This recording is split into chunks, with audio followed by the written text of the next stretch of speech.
there you can see he is getting in the zone, and we have a first move. I was hoping for the Queen's Gambit declined in this one, I have to say. No, but you've got to have another fighting chess because Yay. we've seen a Sicilian on the board. And I love seeing Abhimanyu play because he's full of, you know, I know he's an incredibly strong chess player, but he's also full of this childlike energy, and youthfulness, and that enjoyment. You can see that from his bedroom, can't you? I mean, it's like, I was just thinking, like, oh, the joys of having like such an innocent bedroom, just chess trophies and chess things. It's like, it's nice to see, isn't it? You know, it's all chess, all chess. Last year there was even a Spider-Man thing. Quicker at this moment. Mishra looks very, very confident, very well prepared. And, okay, what do you think of this opening choice by Eric? Is this a good one against younger players, Simon? Yeah, I mean, I think it's fine. I mean, Eric, I feel is the kind of player who loves tactics as much as anything else. So I'd love to have seen an open Sicilian.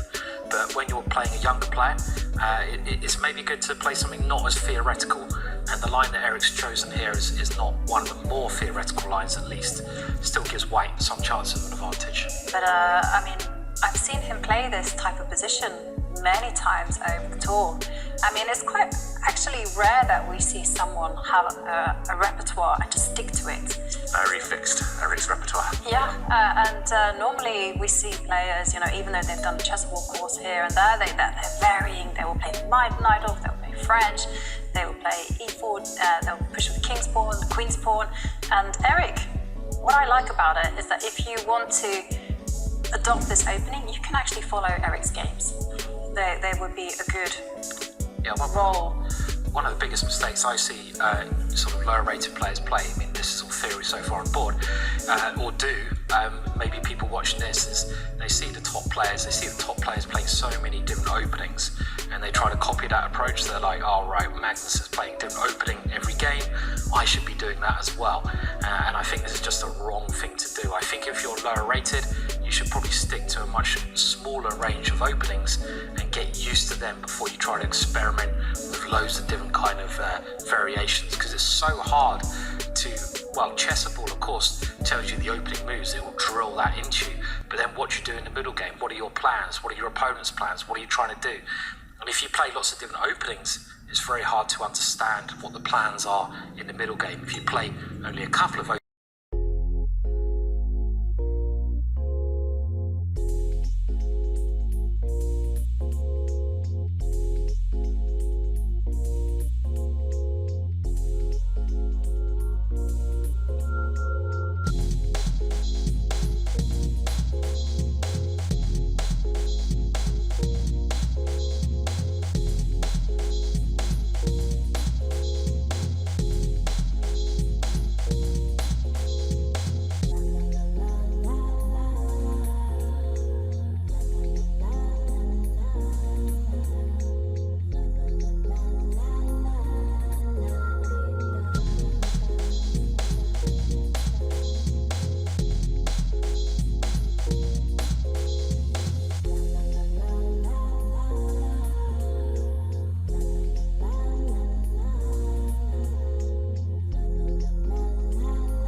around the advance of White's c-pawn, that far advanced pawn. So now the black queen is free.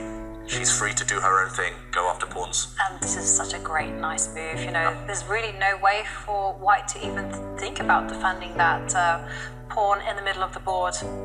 Okay, White gives a check, but doesn't improve the position. No, Black King is going to step forward, and then once again, Queen takes pawn is coming, and well, those white pawns are going to start falling off the board. Yeah, 2 pieces are better than 1, and Black's 2 pieces, the knight and bishop, just control everything.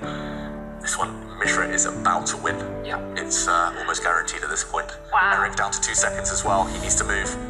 Okay, he moves his queen, but as Abhimanyu mentioned, 1 pawn is going to drop. The next pawn will soon drop. And yeah, it's just a cleaning up job now for Mishra. Get the Hoover out. Yeah. He's ready to resign. Eric Hansen, he just turned 30 years old, I think. Abhimanyu Mishra, he is 13. He is number 602 in the world. Eric Hansen, number 200 something. Will this be a huge win for Mishra? Yeah. And especially, you know, because it's his tournament situation, you know, it's game 3 and, you know, he wants to win. And last time, you know, it was a big effort for him to win 1 game. Now, definite improvement. And, well, he's being ruthless right now with the board. Flashy finish.